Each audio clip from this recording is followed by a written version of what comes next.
The following program was paid for by the friends and partners of WLMB-TV 40 Toledo.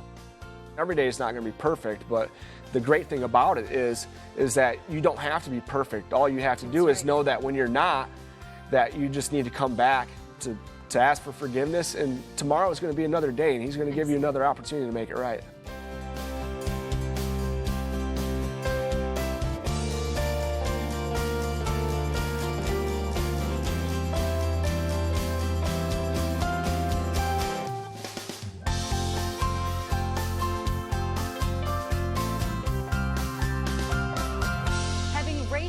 Drivers such as Jimmie Johnson, Marco Andretti, Jeff Gordon, and Dale Earnhardt Jr. Today's guest is here to share with us how he's won on the track and also winning off the track. I want to welcome former professional NASCAR driver and winner of the 2006 Indianapolis 500, Sam Hornish Jr. Welcome, Sam. It is an honor to have you here. Thanks for having me. Well, I want to, get this started, and you have quite a long list of accomplishments. God has truly blessed you. What would you consider to be, your greatest accomplishments? Definitely the greatest on-track one would be winning the Indianapolis 500, but to think back upon it, I didn't have any idea that we would ever even get the opportunity to go race in the Indianapolis 500. When we started racing, it was just a father-son activity that my dad and I were going to go and do a couple weekends, throughout the year. Somehow he convinced my mom that that's all it was going to be, and then after winning quite early in that and often, we decided that we needed to continue to set goals and how to move forward, and that was really about trying to be able to win or to just someday go to the Indianapolis 500. You just wanted to be there. Yeah, we didn't think that there was any opportunity that we were going to win it. We thought it was like, let's go to the Super Bowl or something, like just to have the opportunity to be there because, growing up in Northwest Ohio, there weren't a lot of even American drivers that were running the Indianapolis 500 at that time. There had been a lot of foreign influence and people had came in, and it became very hard for an American to succeed in it. So to even get the opportunity to go there to race in it 8 times, was just beyond anything that we would have ever thought was going to be possible. And so accomplishment off the track then? The biggest accomplishment off the track, I have to say, is my family. And I hope that a lot of people would like to say that about themselves. And, that's such a big part of what my life is at this point in time. And ever since, I first had kids, that, I wanted to be able to do things with them and to spend time and to have them feel like they had a great childhood, to try to help make them as well-rounded as that we possibly could, and also to put, Christian influence behind their life. And it was something that I always felt was very valuable for me growing up, and wanted them to have a similar kind of upbringing. Life in the racing world. It just sounds so glamorous. What do you say to people who think, they just envision just the glamour of it? Well, it is pretty glamorous in a lot of ways, but when you really sit down and look at it, a lot of people go, what do you do with your off time? When you're running the full NASCAR schedule, it starts at the beginning of February and ends, the weekend after Thanksgiving. So then you fit Thanksgiving, Christmas, New Year's into that, but we also do a lot of our public appearances that we don't have time to do throughout the year. We fit in, getting photo shoots done, testing for the following season. So there really isn't a whole lot of off time. And a lot of times, you're flying around, going to different places. And when I was growing up, a lot of times, my friends would be like, oh, you get to go to all these great places. It's like, yeah, I get to get on the airplane and I fly somewhere. And I get off the airplane, I go to the racetrack, we race, and then we come back. So, it is pretty hectic at a lot of times. I look back at a lot of things that I've been able to do throughout my career, the people that I've been able to meet and the experiences that I've been able to have. And sometimes it's hard for me to really remember all those things because so much was going on. But now that I'm a little bit older and I get to reflect upon, I'm like, I got to do a lot of really cool things. Yes, you certainly have been blessed. So what do you say to young people who are hoping to have, the success that you have achieved? Probably one of the biggest things that I really look at in what has gone on in my life. I didn't have big goals when I started off. It was just something to do. And then it was about, okay, well, we're pretty successful at this. Let's set this really lofty goal, and that was to go and someday qualify for the Indianapolis 500.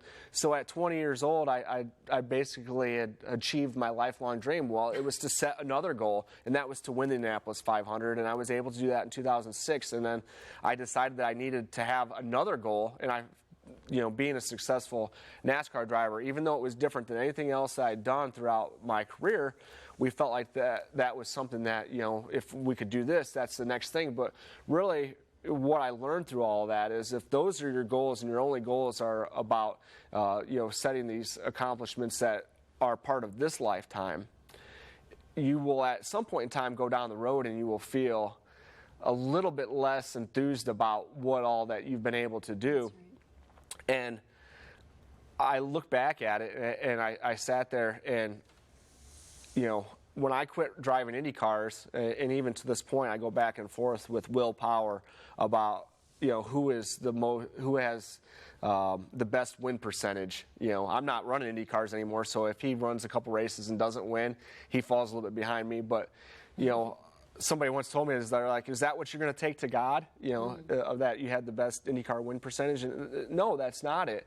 That really just shows me that even if you go and you do something and you're so super successful at it, somewhere down the line you're not going to have that anymore. Right. And you have to find out the things that are really important to you and what is going to matter eternally. So I feel like a lot of times it's being able to help others, it's being able to do things with my kids to instill values in them, and just to try to work to a point where I can live for God and I can do the things that He's calling me to do. And that's where you're going to really find that lifelong, it's not happiness, it's not the pursuit of happiness, it's joy, and it's a joy that only God can bring you. Well, that is quite a lesson that you have learned throughout the years. Now, you talked about when you were younger and starting out racing with your family and everything. So, how did you get started in racing? Really, it was just a father-son activity, something that we were going to go do a couple weekends out of the year at a small little dirt track near Lima, and I think I finished fifth the first time that I went out, and then had like a third and a second, and then I won like 5 out of 6 races after that. And I kept thinking, man, this is going to be really great. Like next year we're going to come back, we can win the championship, and that'll be something that's really awesome. My dad's like, I think we should go and do asphalt road course racing. We show up for there, we got the wrong tires. We don't really know what we're doing. I don't know all the lines that you need to do with road course racing versus ovals. But it was something that we learned. And then I could win at that. And it's like, well, let's start going throughout the Great Lakes region and see if we can win there. And then we could win at that. And then we went to the national level.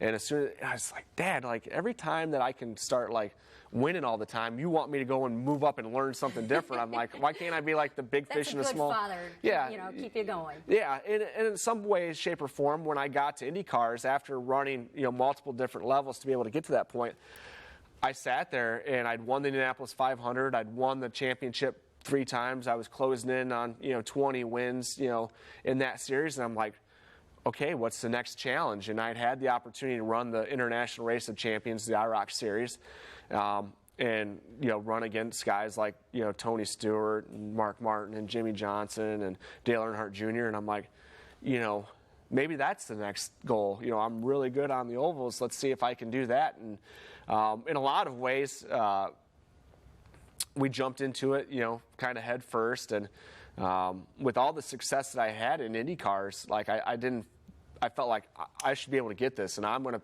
pick the car up and I'm going to carry it if I have to. And it's something that you can't do. And on the IndyCar side, because the cars are very spec cars, a driver makes a little bit more of a difference. But on the NASCAR side, it's way more of a team sport. You got to have the right crew chief, you got to have the right spotter, the right pit crews. And instead of trying to work on those things, I was working on just trying to make myself better and trying to carry the car. And I found out pretty quickly that I couldn't do it on my own. Pretty quickly, it was like 3 years, and we took a step back. Had to go back down to the Xfinity Series, and before long we were able to win there again. But it really took a change in my mindset of how things were going to have to happen, and I had to look out of my own world and figure out what does it take to win here. Well, winning on the track and winning off the track, how did you balance, having a family and this racing career, where you're doing all this traveling? Well, when it started out, my wife, Crystal, when we were running in the IndyCar Series, she'd go to all the races with me. And we were, 2 young kids that, I had a pretty glamorous job and we could go and hang out. But, we went basically everywhere together. And along the time that I decided to make the switch to NASCAR, we were also getting ready to have our first child. So, I mean, like, let's just, make things a little bit more difficult, change the home life and change the work life. And I was probably a pretty crappy dad for the first year and a half that my daughter was born, and it was because I was frustrated with what work was like, and I wasn't seeing the results or the success that I wanted to there. And then I was feeling like I wasn't much of a success at home either. So that was a pretty rough time for me, and I think in a lot of ways, I didn't hide from God. God has been very present in my life a lot of times, but I kind of hid from the things that I knew He wanted me to do, or the way He wanted me to act, or whatnot. And and if I could teach my kids one thing throughout all of it is a lot of people talk about the prodigal son, and that many people live prodigal lives. They know God at one point in time, and then they go and they do their own things and they hide for a little while. My one thing would be is I'd like to teach them that you don't have to live that way. If He's directing you to do something different, just because it may not be the direction you want to be, or it requires a painful look at your life and the things that you need to change, that you should do that, because that hiding only produces scars that nobody gets through life without some kind of scars, whether it's growing up or it's job related or family related. But to live your life in a way that you can give yourself the least amount that you possibly can, because they're so hard to overcome and they pop up so easily as you continue to get older and you have those things go on in your life. So I think that as I continue to walk through my life and to work to be the best Christian that I can be, I know that every day is not going to be perfect and that it's going to be a hard thing. But to continue to reevaluate myself, to spend time with God, to have a relationship with Him, He'll lead me the directions that I want to. And every day is not going to be perfect, but the great thing about it is that you don't have to be perfect. All you have to do is know that when you're not, that you just need to come back to ask for forgiveness, and tomorrow is going to be another day, and He's going to give you another opportunity to make it right. He is a very gracious God, and and your faith, your walk with Him, has changed throughout the years, and you've just continued to grow stronger in your walk with Him. But thinking about racing and just the thoughts that must be going through your mind as you're going so fast. What is going through your mind? And is there a time where you're fearful? Death. It can happen.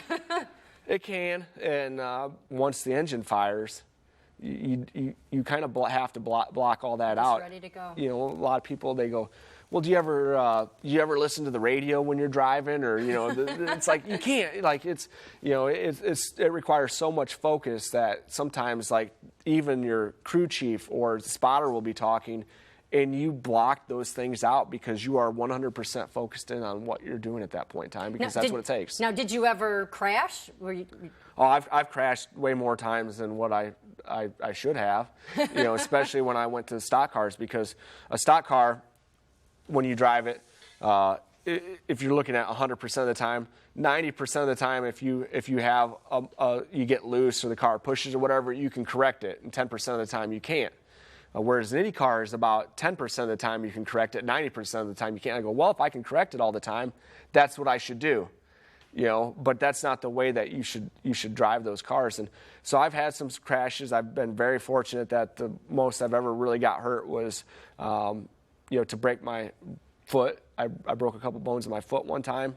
So to be able to get through it and to have some of the accidents that I've had and that God has not only protected my bones, but also my brain. I feel very fortunate for that. Absolutely. All right, well, I want to ask you about that win in the Indianapolis 500, but we'll talk about that in just a moment. Side, almost contact. Oh, he slammed the door on him. That will give him the victory right there, because Hornish lost all the RPMs. He backed out of it. Wow. The white flag. 1 lap to go. Marco's going to win this thing. Now, back to Main Street. And look at the fans. Marco, the 19-year-old, is going to win it in his first try. But here comes Hornish. Here comes Hornish. One turn to to go. Who's it going to be? Can he block him? How wide's that car going to be?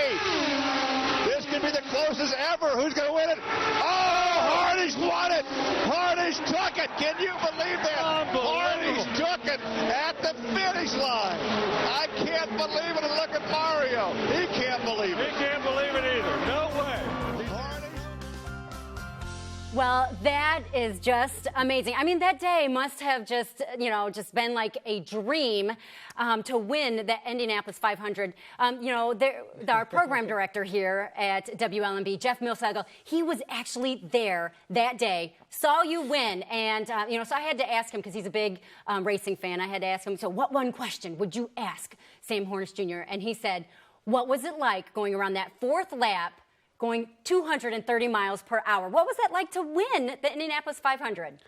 I often felt that if I'd ever won or been leading the Indianapolis 500 with like 2 laps to go or something, I'd probably crash because I'd be balling so hard that I wouldn't be able to see where I was going. Because, that race meant so much to me. I went there before I was even born. My mom went when she was 8 months pregnant with me. I'd been going there as a kid. That was our goal, was just to someday go there, and to think that I had the opportunity to win it. So when it came down to it there at the end of that race, it was just like, in turn 1, I didn't know if I was going to be able to catch him. Turn 2, I'm like, maybe this might be able to happen. Turn 3, I'm like, I'm going to catch him. And turn 4 was like, I might run over him by the time we come off there. And I'd been making adjustments to the car, and to be able to cross the line and to be able to beat him. And if you look at that, a lot of people go, well, why didn't he block you harder? And it's like, by the time he knew which direction I was going to go, the only choice he had was to wreck both of us. And he might not even have had the opportunity to think that quick for it. So it was one of those deals where it was just, it worked out the way that it needed to, and it allowed me to be able to get through the interviews afterwards without getting all emotional. But I still remember just like, coming off that fourth corner, and I'm like, I think that, I almost hit the wall because the car was pushing a little bit because of the arrow coming off of his car, and I was just like, I'm not sure if it's going to happen or not. And to be able to win, man, it was unbelievable to be able to come down like that. And watching that finish, even now, I'm still like, sometimes I'm like, I'm always waiting for it to not turn out the way I want it to. That is just amazing. I'd want to watch that clip over and over again if I were you. Well, so you win the Indianapolis 500. Why did you leave the races? Why not come back and win it again? Well, everybody always said, you could have been the greatest. Like, you might have won 5 times. I'm like, I know how hard it was to win once. Right. Like, there was a couple other times where I put myself in position to be able to win that race, but either a mistake of my own or dumb luck or somebody else's mistake.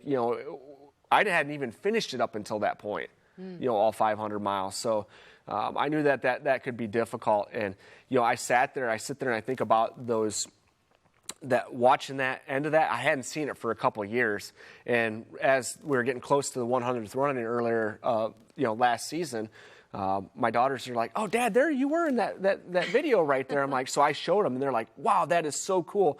And then we had the opportunity to go to the 100th running and to be one of the past winners and to be on the parade and do all those things, and they got to see an opportunity, a little bit of a glimpse of like what life used to be like for Dad, all the people, how much interest there was in me and what I was doing. And I kept thinking, I'm like, that was one of the things that was always left out in my life, was the fact that I had been to Victory Lane so many times throughout the IndyCar series that I didn't appreciate it as much as I should have. And then after my oldest daughter, Addison, was born, it's like, I want to go to Victory Lane. I want her to be able to experience that. And it never worked out. Either she wasn't at the race, that weekend, or it was a West Coast race that we didn't go to. But now that has changed, because in the summer of 2016, Father's Day, that's pretty significant to you. Tell us about that. It sure is. And, I was to the point last year, we were making the decision whether we were going to stay in North Carolina or come back to Ohio. And it's like, I want my kids to have that opportunity to be around their grandparents as they're growing up and to have those memories.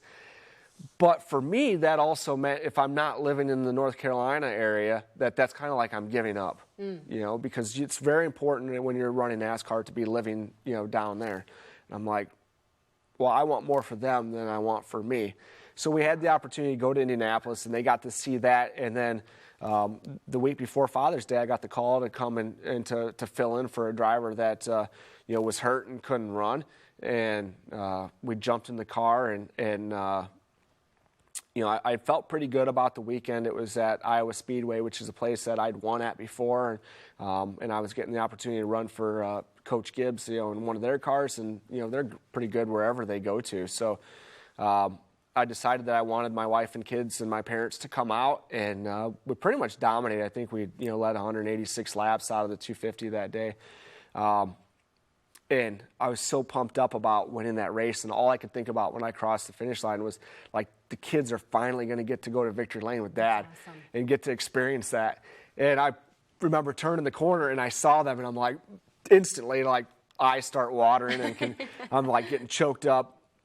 And we're standing there in victory lane, and my middle child, my daughter Eliza, she turns to me, and she whispers, she was like, Dad, what about all the other kids that didn't get to go to victory lane with their dad today? Aww. And I was like, we have to enjoy our day. Like, you know, they'll have their opportunity, but today is our day. And the biggest thing that we can do is to enjoy it, so that, and to remember to be thankful for the times that we have, and to also encourage others. And if we're not in victory lane and they get to go that day, then we should be happy for them as well, even though that it wasn't our turn. Well, you know, before we go, one other special moment in your life, you know, because your dad played such a major role in your racing career. I know that in 2016, in the spring there, you had the opportunity to go across the country. What was the significance of that trip? My dad had always had this dream that he wanted to drive the Alaskan Highway, and you know, that starts at Dawson Creek, you know, British Columbia, and goes all the way up through Delta Junction in Alaska. And it was something that I put off years before, because I was like, I was running a partial schedule in 2011, and he's like, we don't need to do it now, we can do it another time. And then when I brought it up earlier last year, when I knew I was going to be running a part-time schedule, he was like, you know, we don't need it. I'm like, I'm not going to wait another 5 years to go do this. So it was something where, you know, he's spent so much time taking me to different races and doing different things with me, that I wanted to be able to go do that with him. And for us to be in a motorhome for 9 days, and to just to be all over, like, you know, we're pretty much the same in a lot of ways, so it doesn't usually take a lot for us to have some kind of argument, and for us to be able to get through it with pretty much only one argument. I thought that was really good. But my kids were like, Dad, you know, why don't we get to go? I'm like, this is the pre-trip. You get to go next time. So I'm learning all the things I need to do for when it's your turn. All right. Well, you know, family is obviously, you know, so important to you. You know, how is God working in your family and in your life right now? You know, it's one of those things where everybody always, you know, asks God for patience, you know, and he doesn't give you patience. He gives you the opportunity to work on being patient. So I've got 3 kids, and they all can love on each other a lot, and they all can fight quite a lot too. So the big thing for me is just to try to, you know, to keep being an influence in their lives, and to also be an influence in everybody that I can come in contact with. You know, God gives everybody different gifts, just like it says in Romans 12:8. Some it's to be encouraging, some it's to give, some it's to, you know, be generous with your time. So I'm trying to be generous with my time and to help give back to all the people that have helped me out throughout my life. So, well, we appreciate you being generous with your time toward us and our viewers. And, you know, we just pray that God would continue blessing you and just working in your life on the track, off the track, all around. So thank you so much, Sam Hornish Jr. We appreciate it. Thank you. I've been blessed way beyond what I've probably deserved. So I enjoy being able to give back as much as I can. Thank you for having me on. All right. We'll be back in just a moment.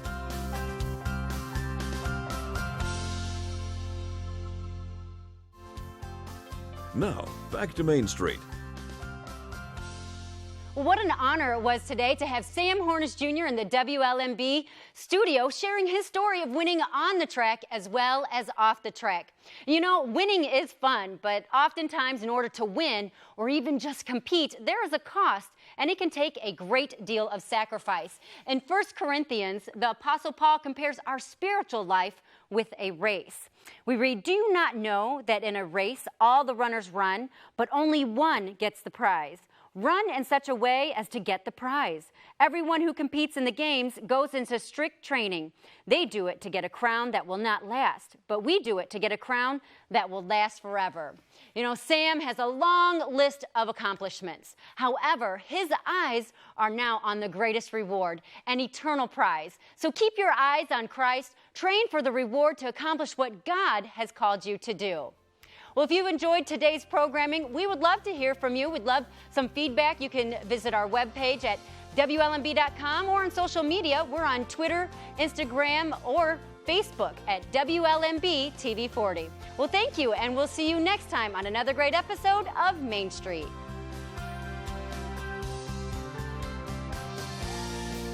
We hope that Main Street has been a blessing to you today. Please feel free to contact the following to learn more about the topics discussed on today's show.